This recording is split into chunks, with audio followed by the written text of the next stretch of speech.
अस्सलाम वालेकुम जी। आज हम अपने रिज़ल्ट्स कुछ डेमॉन्स्ट्रेट करना चाहते हैं, दो कि ये अभी ज़रा अर्ली रिज़ल्ट्स हैं। हमारे साथ हमारे पेशेंट हैं अहमद फ़राज़, जिन्होंने 3 मंथ्स पहले अपना ट्रांसप्लांट हमसे करवाया था।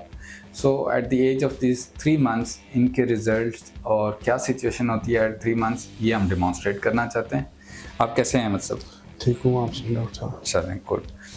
एक्चुअली हमारे ज़्यादातर पेशेंट्स को यही प्रॉब्लम होती है और परेशानी होती है कि जब हम हेयर ट्रांसप्लांट करते हैं तो कुछ अरसे के बाद विद इन फर्स्ट मंथ उनके बालों की, लगाए हुए बालों की शेडिंग स्टार्ट हो जाती है और ये बाल दोबारा सारे गिर जाते हैं। बताए जाने के बावजूद ज़्यादातर पेशेंट्स को ये परेशानी होती है कि ओहो, ये बाल तो गिर गए हैं, ये वापस आएंगे या नहीं।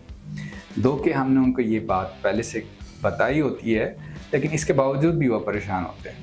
ये एक एंटायरली नॉर्मल फिनोमेना है कि बाल लगाने के बाद उनका जो गिर जाना है शेडिंग, ये एक नॉर्मल फिनोमेना है। ये शेडिंग फर्स्ट मंथ में आफ्टर 10 डेज़ किसी वक्त भी स्टार्ट हो सकती है और with in a month almost ये प्रोसेस कंप्लीट हो चुका होता है और एट द एज ऑफ 2 और 3 मंथ्स ये बाल दोबारा आना स्टार्ट होते हैं। अहमद हमारे ग्रेड 5 बाल्डनेस के पेशेंट थे, जिनकी कंडीशन अब माशाल्लाह काफ़ी ज़्यादा इम्प्रूव हो चुकी है। मैं इनका एक क्लोज़अप दिखाना चाहूँगा आपको। अब अगर आप इनके क्राउन एरिया में भी बाल देखें, हम इनके प्रीवियस पिक्चर्स भी आपको साथ साथ दिखाएंगे।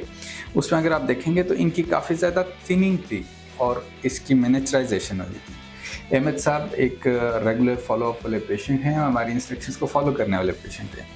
ये पास्ट 3 मंथ से अपनी फाइनासाइड की टैबलेट और मिनॉक्सिडिल ले रहे हैं। इसके साथ साथ ये मंथली बेसिस पे अपना पीआरपी का सेशन भी अटेंड कर रहे हैं। दैट्स वाई इनके 3 मंथ्स के रिजल्ट्स माशाल्लाह बड़े सेटिस्फैक्ट्री हैं और इनके बालों की ग्रोथ दोबारा स्टार्ट हो चुकी हुई है।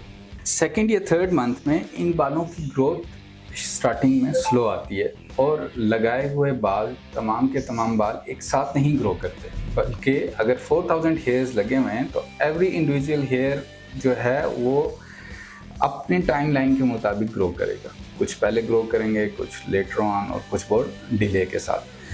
3 मंथ्स पे अगर ये रिजल्ट्स इनके हैं तो आप जान सकते हैं कि 6 मंथ्स पे इनके 80% रिजल्ट्स आ चुके होंगे और 6 मंथ्स पे ये इस काबिल होंगे कि ये अपनी हेयर स्टाइलिंग, हेयर कॉम्बिंग कर पाएंगे। हम पेशेंट्स को ये बताते हैं कि 6 मंथ्स पे ऑलमोस्ट 80% रिजल्ट्स आपके ऑब्वियस हो चुके होंगे और later on further for next 1 year, यानी कि टोटल इन टाइम 1.5 साल 18 मंथ्स बन जाएंगे, तो रिमेनिंग 20% रिजल्ट्स हैं वो फर्दर इम्प्रूव विद टाइम होते रहेंगे।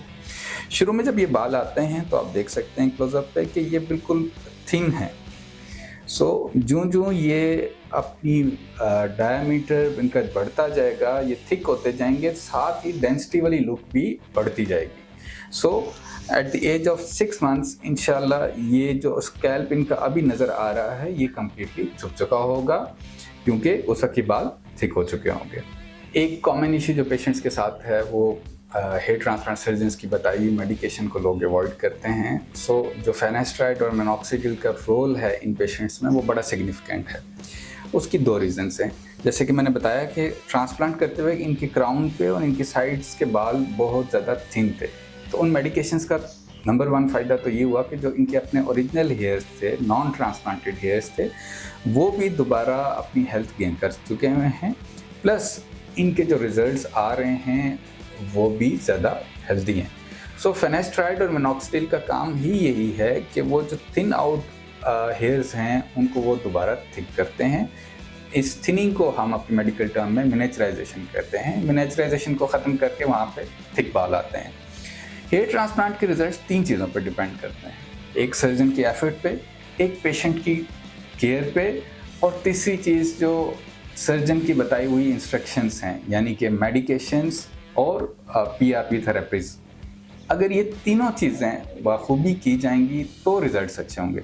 ऐसा नहीं हो सकता कि सर्जन सर्जरी बहुत अच्छी कर दे और पेशेंट उसकी केयर ना करे और रिजल्ट्स अच्छे हों, या बाकी दोनों में से भी कुछ चीज़ छोड़ दी जाए और रिजल्ट्स अच्छे हों। जब तक ये तीनों चीज़ें, सर्जन की सर्जरी, पेशेंट की केयर और बताई गई इंस्ट्रक्शंस को फॉलो ना किया जाए तो अच्छे रिजल्ट्स नहीं हासिल किए जा सकते।